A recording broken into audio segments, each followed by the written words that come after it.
अमरनाथमध्ये भिवंडीहून आणलेल्या 200 संशयित महिला या बोगस मतदान करण्यासाठी आणल्याचा गंभीर आरोप काँग्रेसनं केला। या महिलांचं कनेक्शन भिवंडी शहराचं असल्यानं त्या ठिकाणच्या एका मोठ्या राजकीय नेत्याच्या मदतीनं या संशयित महिला या ठिकाणी बोगस मतदानासाठी आणल्याचा आरोप काँग्रेसनं केला। मात्र शिवसेनेनं हे आरोप फेटाळलेले आहेत। या सगळ्या आरोपांचं खंडन शिवसेनेच्या उमेदवारानं केलंय।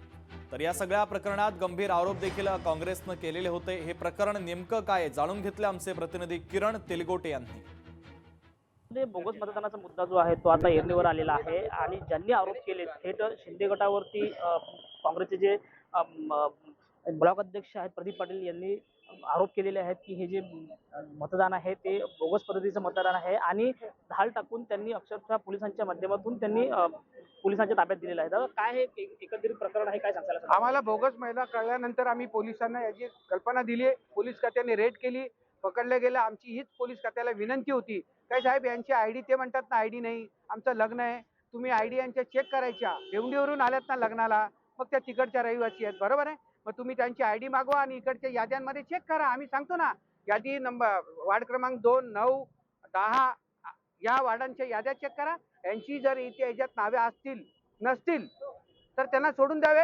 अन्यथा त्यांची नावं असतील तर पहिला हे देशद्रोहाचा गुन्हा दाखल व्हा, कृष्णा रसाळ यांच्या हॉलला सील करावे, कारण की यांनी देशद्रोहाचा गुन्हा केलाय आणि ज्या अधिकाऱ्यांनी आणि यांनी संगनमताने नावं टाकली आहेत, कृष्णा रसाळनी आणले याचा अर्थ त्यांनी नावं टाकलेत म्हणून त्यांच्यावर गुन्हा दाखल व्हावा ही आमची मागणी आहे। चौकशीने मी पोलीस खात्याला आवाहन करेन का साहेब त्यांची आयडी चेक करा आणि मतदार याद्या चेक करा, दूध का दूध पाणी का पाणी।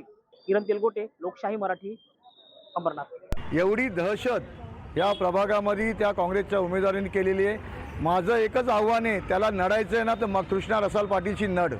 मी 1995 पासून त्याच्याशी नडतोय आणि सांगतोय लोकांना का हा गुंडा आहे, हा भूमाफिया आहे, हा मवाली आहे। याला सगळे आरोप खोटे, हे आरोप सगळे खोटे आहेत। आमच्याकडं हा पुरावा आहे, आम्ही पुराव्याशिवाय बोलत नाही। माझ्याकडं हा पुरावा आहे, या पुरावामध्ये या लग्नाचं कार्ड आलेलं आहे। या लग्नाच्या कार्डमध्ये इथे आमच्याकडं बघा तारीख आहेत 19, 20 हा लग्नाचा शेड्यूल मार्चपर्यंत पॅक आहे। लोकशाही मराठी ऐका, पहा, जागरूक रहा।